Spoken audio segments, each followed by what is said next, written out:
once you get money from the, because they get government money, I think. How do they do that since they're working outside the realm of typical government agencies? He asks, how do they get the money from public coffers to run these sort of projects? It's actually a very good example of it is one of our witnesses who worked for SAIC, Science Applications International Corporation, in La Jolla, California, is the headquarters. And this is one of the crown jewels of the contracting entities that deal with this issue. And SAIC deals with many issues, but they sort of have companies within companies within companies. That's the way it's structured. And this particular witness, who's one of the Disclosure Project witnesses, was a woman who had been recruited to work for the company. And she was in a program that basically was a room and a bunch of file cabinets. And what she did, they took in millions of dollars based on a grant and or a proposal for funding research. It went into their office, went out the back door of the funds to a black project. And what she and the other people in the office did was gin up reports that would go back to the government and to the auditors that were completely bogus. And when she asked, where is this, what's the real research going on with this money, she was shown a file just full of these empty reports.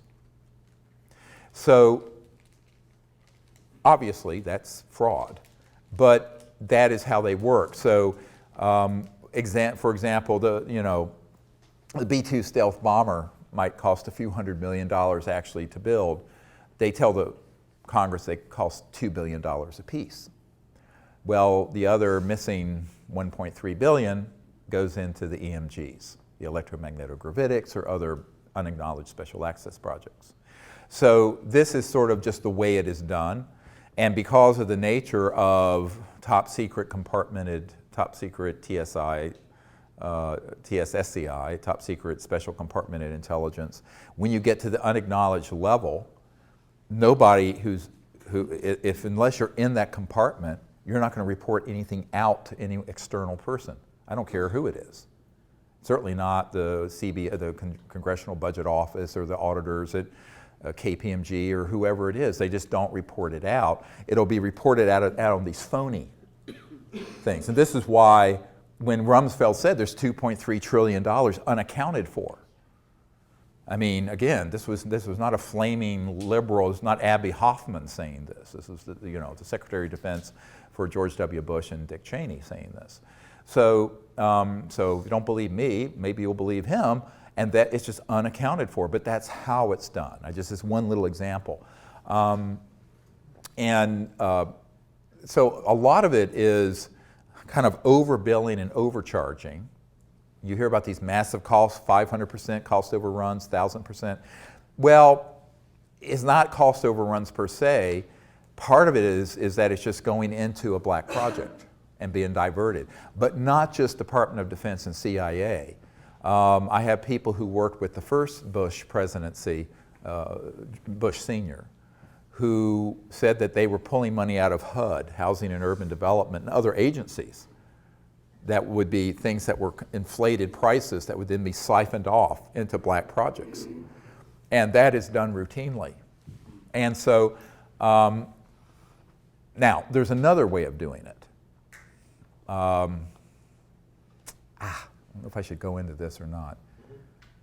This is this is the dark end of it. Okay, so one of the meetings I had was right after we did the meetings in 1997 for members of Congress and for Admiral Wilson at the Pentagon, the J2, head of intelligence joint staff. I had a meeting with a former member of Congress and a senior executive with SAIC at Crystal City here near National Airport at this former congressman's condo. And this congressman had been for many years sort of a consigliere to George Bush Sr. And he said, do you understand how dangerous this group is? I said, yes. He says, but do you understand where a lot of their funding comes from? I said, I have a very good idea. Where are you going with this? And the SAIC executive had recently retired and moved out of the country to France.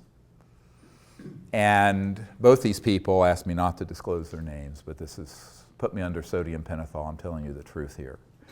They said, well, we use these anti-grav devices, and they launch wee hours of the night from various places, and they move billions, hundreds of billions of dollars worth of clandestine drugs and armaments around the world.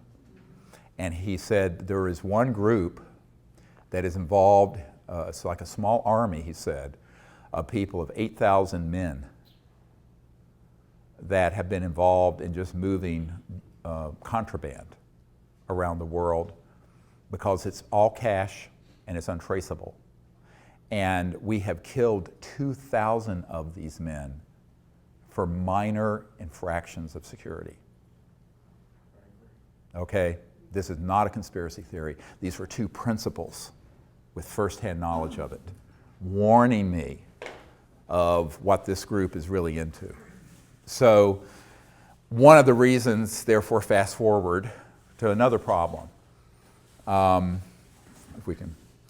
If the drug war has been created so that by making it illegal, it not only keeps it criminalized, but it creates a domain where so these super black illegal operations can kind of pluck the low-hanging fruit and have a very large, I'm talking hundreds of billions of dollars of funding by being kind of integrated with these criminal enterprises. You know, now I'm not in favor of drug use, but I think it should be completely legalized for that reason. And that would just suck all, it won't be. Now, they'll wrap themselves in morality and public health and all this other stuff. They could care less. I mean, you know, any kid, any middle school kid can go to anywhere and get any drug they want in the DC area or even out in Virginia in the rural area I live in. It's so that it creates their own little monopoly, and it does. And this is not a conspiracy theory, because I have met with the principals who were involved in those operations. So that's another source of funding. Now, there's another source of funding. So we have the black budget of the United States government, 100, 200 billion a year. You have this clandestine and very dark criminal enterprise running drugs and armaments. And then you have another source, and that is, I call them the corporate spin-offs. Pieces of junk like this. The technologies at Murray Hill facility, AT&T in the early days, Bell Labs, Lockheed. There's a lot of technologies that have been spun out of, as Colonel Corso said in The Day After Roswell, that were studied that have made their way into the public. By studying extraterrestrial materiel that have come from our downing of these aircraft, spacecraft. Those end up going first into these unacknowledged projects, but then they get moved into their corporate partners and then get monetized as a product. Fiber optic, integrated circuits, computerization, miniaturization, special material sciences, a lot, night vision technology. A lot of these things came out of those classified projects that were studying ET technologies. Now, what they've held back are the energy generation and propulsion systems. But they have monetized and become enormously wealthy through these others that have been monetized. Now, we the taxpayers have paid for that research, but it ends up getting a patent and gets spun out as, look what we invented. Now, most people, you know, and it's interesting that this guy named Thiel, who was one of the co-founders of PayPal, I believe, recently said in an interview with Fareed Zakaria on CNN that there has been no real discoveries and progress technologically in 50 or 60 years. And this was on CNN. It still takes you the same amount of time to go from JFK to Paris now as it did in 1964, 50 years ago. And that basically what we've done is sort of tinker around the edges. Now, I know people, when they hear me say this, the people in Silicon Valley and who think they're high tech with this, I mean, we had telephones 100 and some years ago, so, are just like appalled. I said, yeah, but the internet was developed by DARPA, the Defense Advanced Research Projects Administration.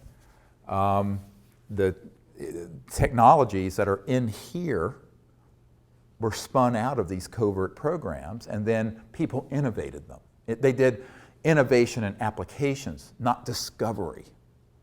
So, and if you come up with a fundamental new discovery in science and technology that is really disruptive, i.e. free energy or something like that, it will be confiscated, either under a national security order or if it goes through the patent process through the patent law provisions for seizure.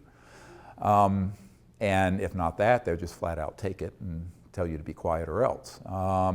So, and that's true of people at universities, industry, private inventors, et cetera. I know many people who've had that happen.